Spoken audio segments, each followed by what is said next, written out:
Hello, ladies and gentlemen. My name is Douglas Muir, and I'm the CEO and founder of the Family Business Fund. I'd like to welcome you to July 25th, the week of. And man, did we get a lot of information in. The gross domestic product came in, and guess what happened? 2 consecutive quarters in a row, we have a decrease, which is then defined we are in a recession. Like we didn't already know that part, right? I do appreciate, though, that the fuel prices have come down.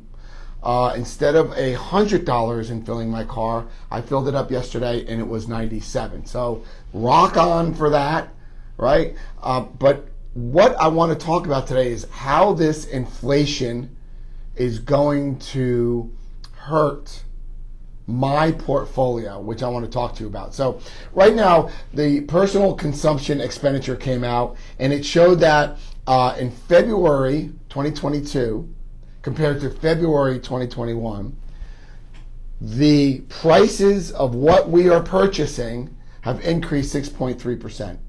6.3% in March compared to March 2021, 6.3% in April, 6.6% in May. So I think we already knew that because the consumer price index has gone up 9.1%. But we have to look at food, gas, and utilities. You know, my younger son just called me up from Kentucky, and he says, "Dad, I'm struggling." I mean, he makes pretty good money. He's a plumber. He lives in Kentucky. He has 2 children and a wife, beautiful family, and he's struggling with the food, getting the food on the table, right? So we need to look at this from a more of a holistic, if you will, vantage point. So what I want to talk to you about is the unemployment rate, which is good, right? We have full employment because we're considered at 3.6% unemployment rate. That is great. Congress has bestowed 2 jobs on the Federal Reserve.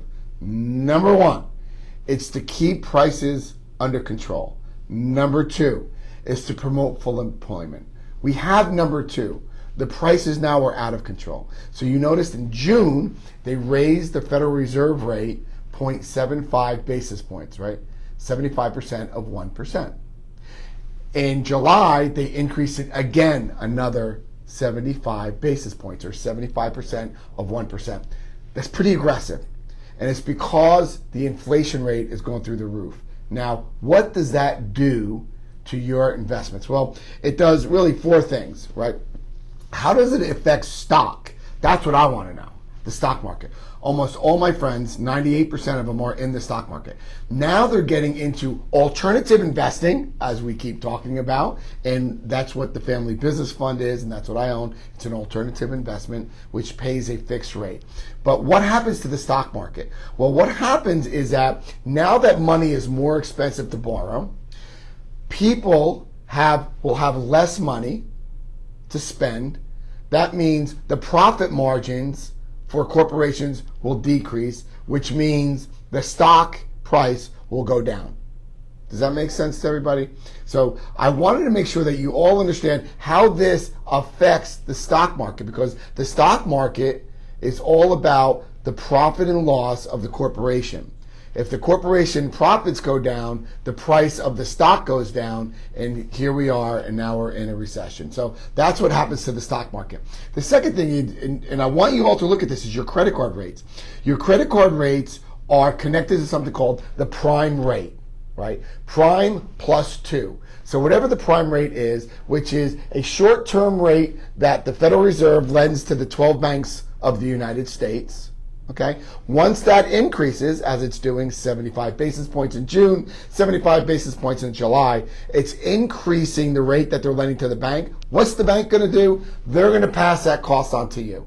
That means your prime rate, which is connected to your credit card, is going to increase. Then they normally add 2% onto that. So watch out for your credit cards, because your credit cards are going to start going through the roof, and you're going to notice that you have more expensive payments. Let's talk about mortgages. I just did a mortgage, and I think it was June, and I got a 30-year lock, thank God. But you know, it was about 5%, and the main reason why it was so high was it was a jumbo, and I did a 10-year ARM. So what happens if you're in a variable fixed rate mortgage?